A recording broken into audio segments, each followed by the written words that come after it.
Pangulong BBM pinaiimbestigahan ang problema ng kuryente sa Siquijor. Detalye ng balita mula kay Let Narciso Arish Bertin. Let, good morning.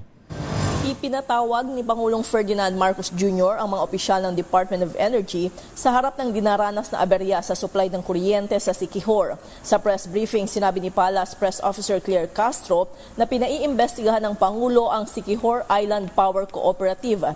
Iniutos rin anya ni Pangulong Marcos ang agarang pagresolba sa supply ng kuryente sa lalawigan. Ayon kay Castro, nagsimula ng maglatag ang DOE ng mga short-term at long-term na solusyon sa nasabing problema. Kabilang sa mga pinag-usapan ang pansamantalang supply arrangements hanggang sa mas matibay at maaasahang power infrastructure sa isla. Una nang nagdeklara ng state of calamity ang Siquijor dahil sa krisis sa kuryente.